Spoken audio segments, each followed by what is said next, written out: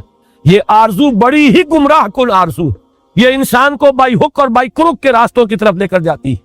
سیدھے انگلیوں اگر گھی نہیں نکل رہا، ٹیڑھی انگلیوں سے نکالو، میری زندگی تو اب ختم ہوا چاہتی ہے اور میری جد و جہد کا کوئی نتیجہ سامنے نہیں آ رہا، تو آدمی ادھر ادھر دائیں بائیں جیسے کہ وہ گیند کیری کرتا ہے کوئی فٹ بالر یا کرکٹ کا اس کا کھیلنے والا، ہاکی کا، اس طرح کے حربے اختیار کرنے پر اتر آتا ہے، اور بڑی بڑی تحریکوں کی تباہی کا سبب یہی شے بن جاتی ہے۔ بالکل اس سے بھی سینے کو خالی کر دینا چاہیے، ہمیں دلچسپی اس سے نہیں کہ ہماری کامیابی اس دنیا میں ہو یا نہ ہو، ہمارے ہاتھوں وہ غلبہ دین کی وہ سعادت جو ہے ہمیں بہت پسند ہے غلبہ دین، لیکن یہ کہ ہمارے ہاتھوں ہو یہ بھی ایک طرح کی خود غرضی ہے، اسے بھی سینے سے نکال دی، اس لیے کہ ہمارے بعد ہو جائے۔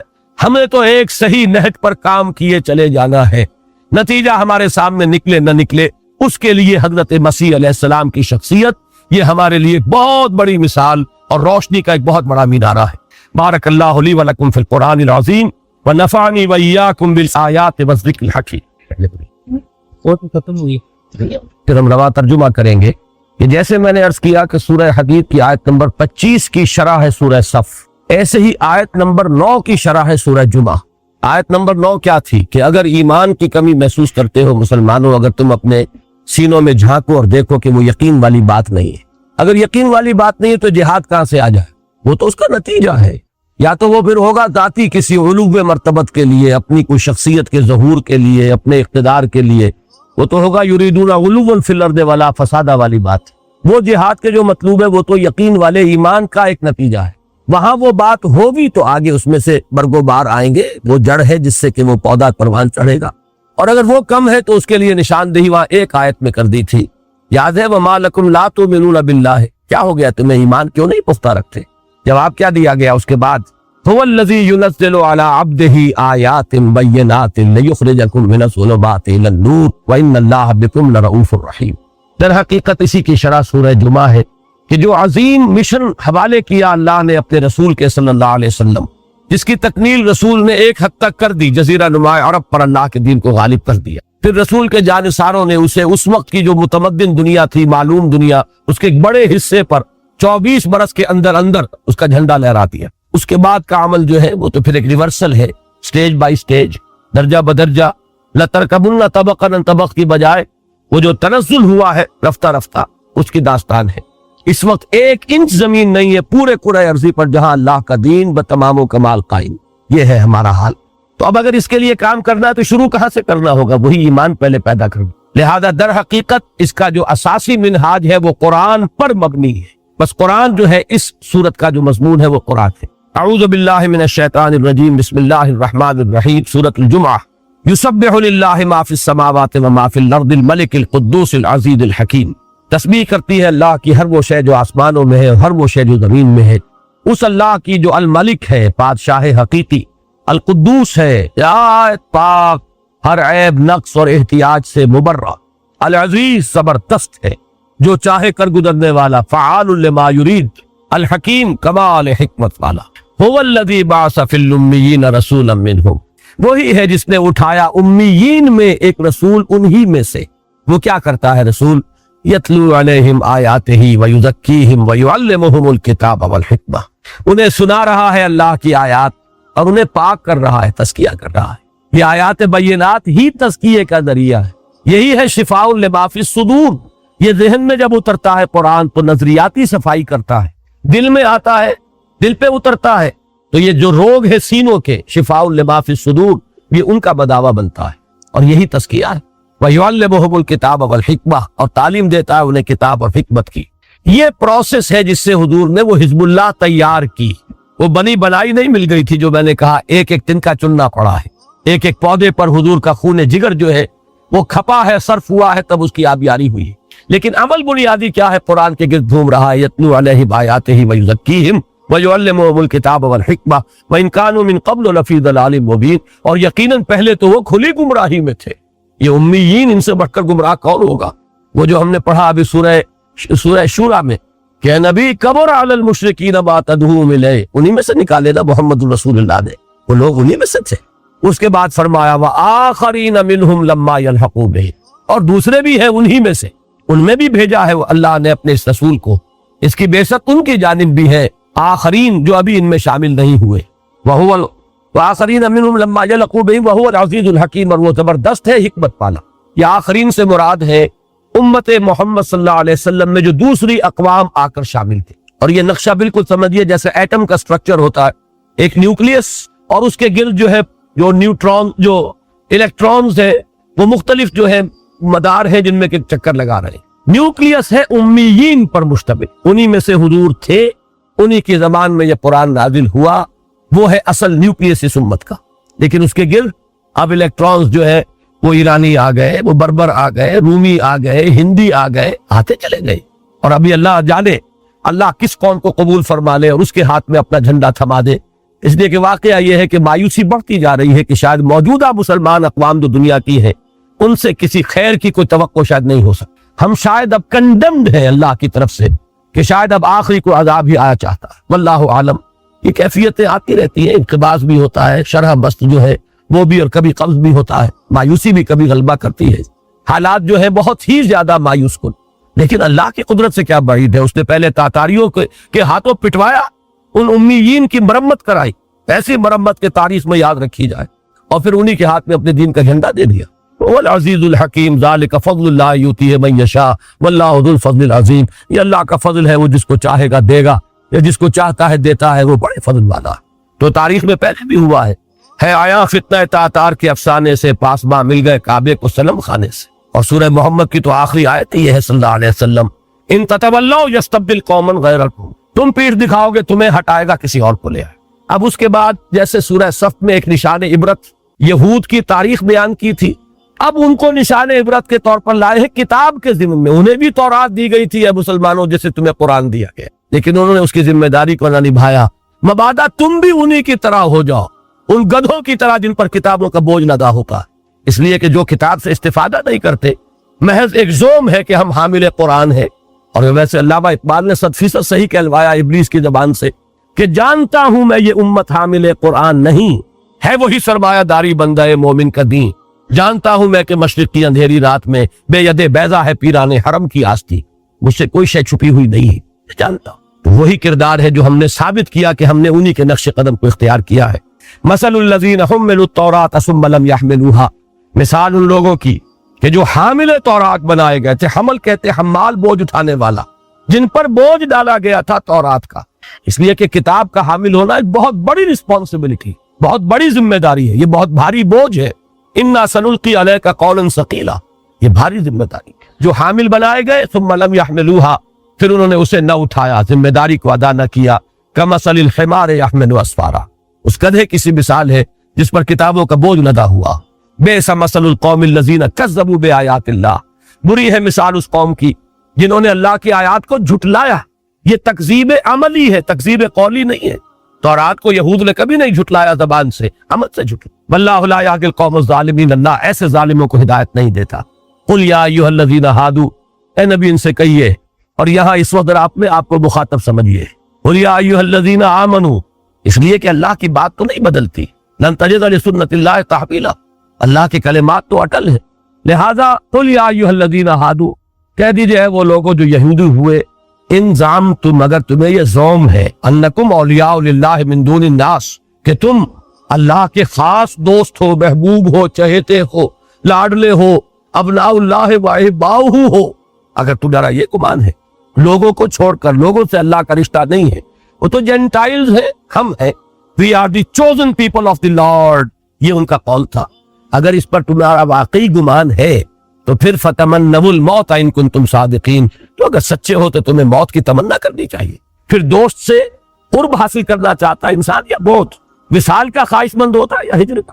ولا یتمنونہ ابدا بما قدمت ایدیہم، اور یہ ہرگز نہیں تمنا کریں گے اس کی، ہرگز ہرگز، ابدا بما قدمت ایدیہم، بسبب اپنے دونوں ہاتھوں کی کمائیوں کے جو آگے بھیجا ہوا، انہیں معلوم ہے کیا اعمال کیا کرتوت ہیں۔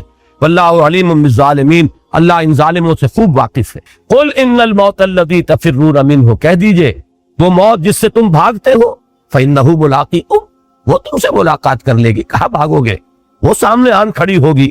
ثم تردون الی عالم الغیب والشہادہ، پھر تمہیں لوٹا دیا جائے گا اس ہستی کی طرف جو کھلے اور چھپے، حاضر اور موجود اور غائب سب کی جاننے والی ہے۔ فینبئکم بما کنتم تعملون، پھر وہ تمہیں جتلا دے گا جو کچھ کہ تم کرتے رہے تھے۔ دوسرا رکوع اس سورہ مبارکہ کا آج ہم نہیں پڑھ رہے، صرف ایک جملے میں اشارہ کر رہا ہوں کہ اس کا ربط و تعلق کیا ہے۔ در حقیقت اس حزب اللہ کا ہفتے وار اجتماع ہے یہ جمعے کا نظام۔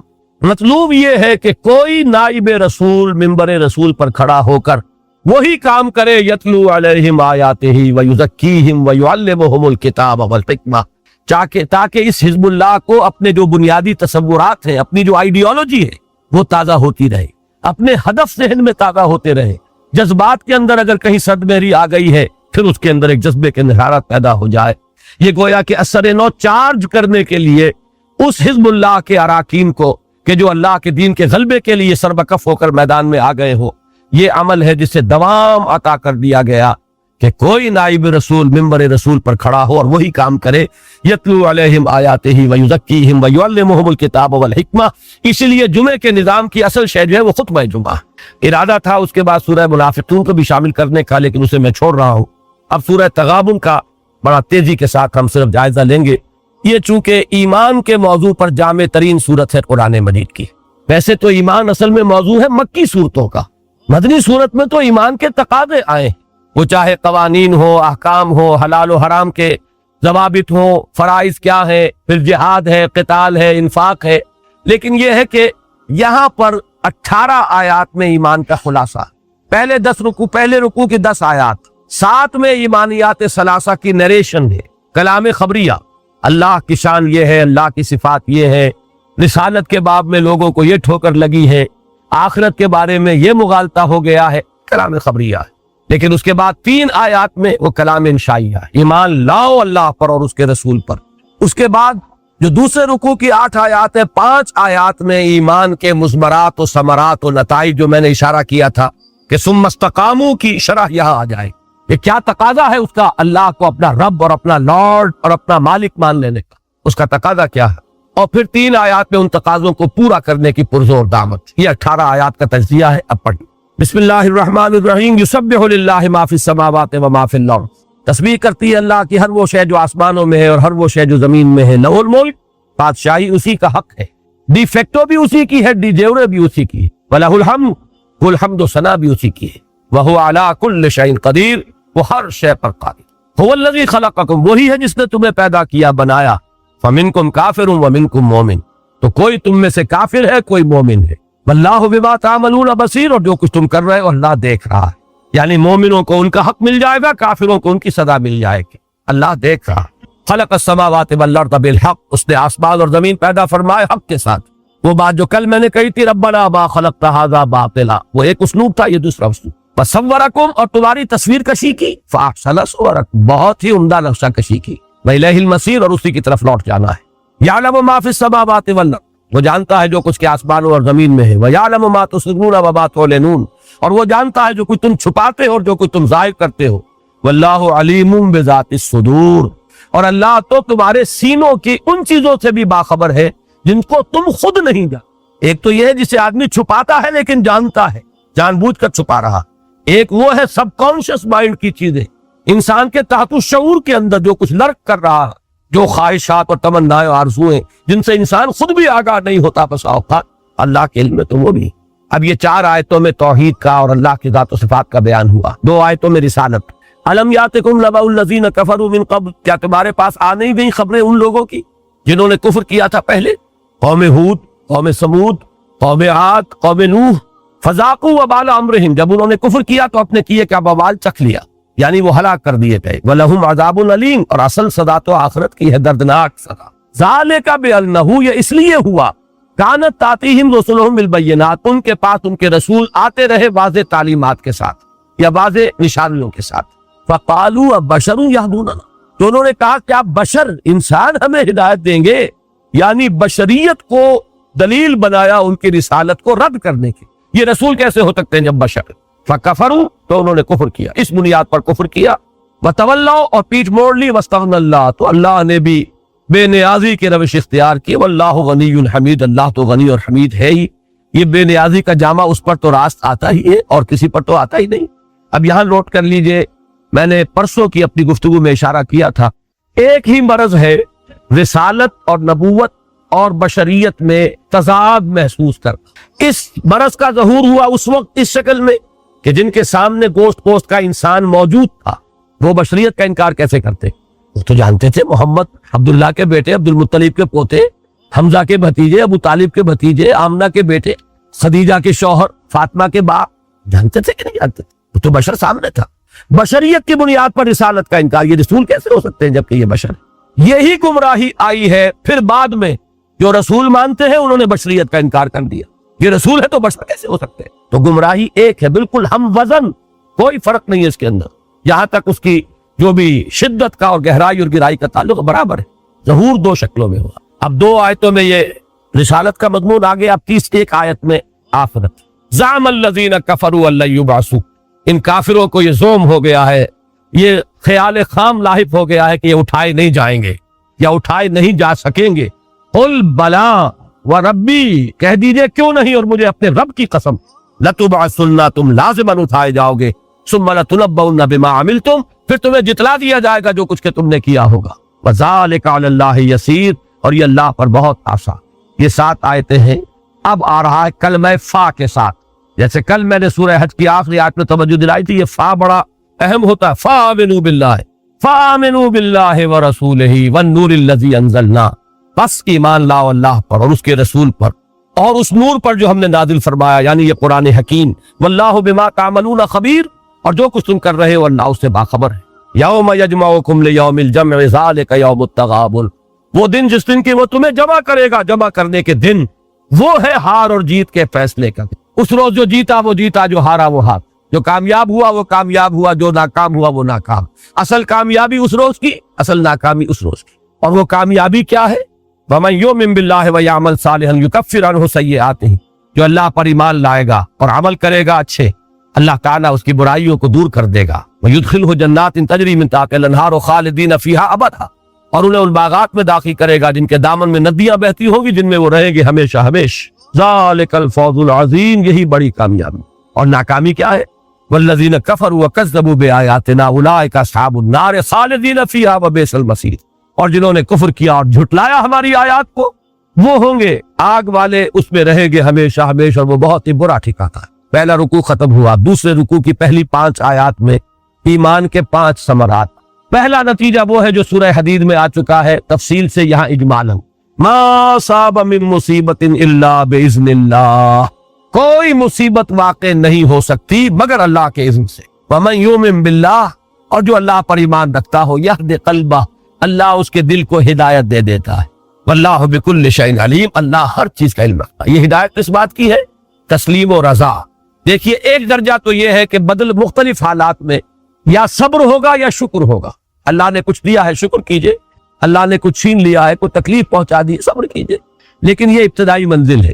مقام صبر جو ہے اور مقام شکر، ان دونوں سے بلند تر ایک مقام ہے اور وہ ہے مقام رضا، اللہ کی رضا پر راضی ہو جانا۔ اے اللہ تجھے یہ راضی ہے تو میں بھی راضی۔ اس کے لیے بہترین شعر ہے مولانا محمد علی جوہر کا، جو بیٹی جب بیمار ہوئی تھی، ایک دفعہ جیل میں گئے، ایک بیٹی بیمار ہوئی، پیرول پر رہا ہوئے تھے اس کو دفن کرنے کے لیے، پھر جیل میں تھے کہ دوسری بیٹی اسی مرض کے شکار، تو جیل سے ایک نظم لکھ کر بھیج دی جس کا آخری شعر یہ تھا کہ تیری صحت ہمیں منظور ہے لیکن اس کو نہیں منظور تو پھر ہم کو بھی منظور نہیں۔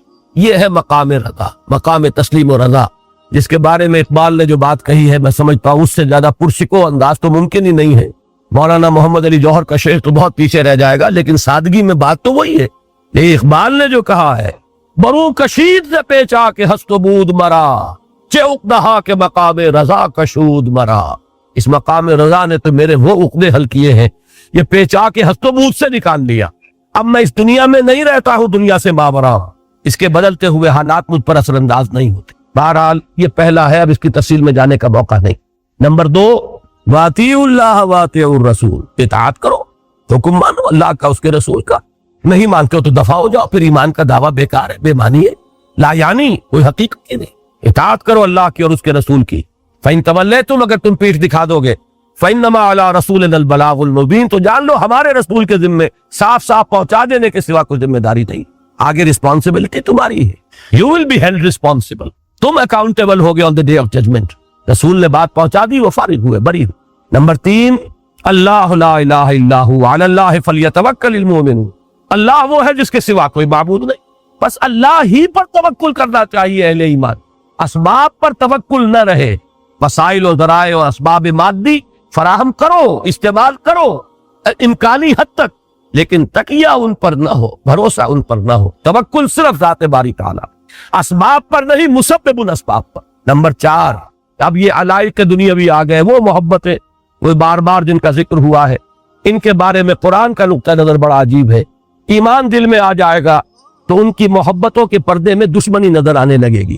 بیوی کی محبت مجھے غلط راستے پر نہ لے جائے، بچوں کی محبت، ان کا لاڈ پیار، کہیں میں ان کو بھی برباد نہ کروں اور کہیں ان کی محبت مجھے برباد نہ کروں۔ ان کے لیے اور ان کی رضا جوئی کے لیے اور ان کی فرمائشیں پوری کرنے کے لیے حرام خوری، ان کو اعلیٰ سے اعلیٰ تعلیم دلوانے کے لیے رشوت اور سارے غلط ہتھ کنڈے یہ انسان کر رہا ہے، گویا کہ یہ محبت کے پردے میں دشمنی ہو رہی ہے، عداوت ہے۔ یا ایھا الذین آمنوا ان من ازواجکم واولادکم عدوا لکم فاحذروا، اہل ایمان تمہاری بیوی اور اولاد میں سے کچھ تمہارے دشمن مصبر چھپے ہوئے ہاتھ میں ہے، بچ کر رہو، بی آن دی الرٹ، اپنی حفاظت کرو، فاحذروہم، ان سے بچ کر، وَإِن تَعْفُوا وَتَصْفَحُوا وَتَغْفِرُوا فَإِنَّ اللَّهَ غَفُورٌ رَحِيمٌ، لیکن گھر کی زندگی کو تم میدان جنگ کا نقشہ نہ بنا دو، بلکہ یہ کہ درگزر کرو، اگر تم درگزر کرو، معاف کر دیا کرو اور کچھ نظر انداز بھی کیا کرو، چشم پوشی سے کام لیا کرو، تو اللہ بھی غفور اور رحیم۔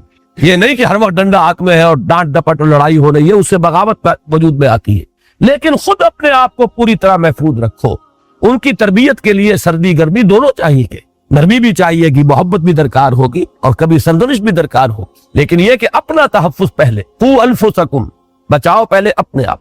5ویں چیز اموال، ان کے بارے میں نقطہ نظر، انما اموالکم واولادکم فتنہ، تمہارے یہ اموال و اولاد تمہارے لیے فتنہ ہے، آزمائش ہے، انہی میں آزمائے جا رہے ہیں، کہ دیکھتے ہو اس پرڑے کو نیچے کرتے ہو یا اس کو کرتے ہو، اسی میں تو سارا کھیل ہے، اس ڈنڈی کے ادھر یا ادھر ہونے ہی پر سارا دار و مدار ہے، فلاح کا اور یا تباہی اور بربادی کا۔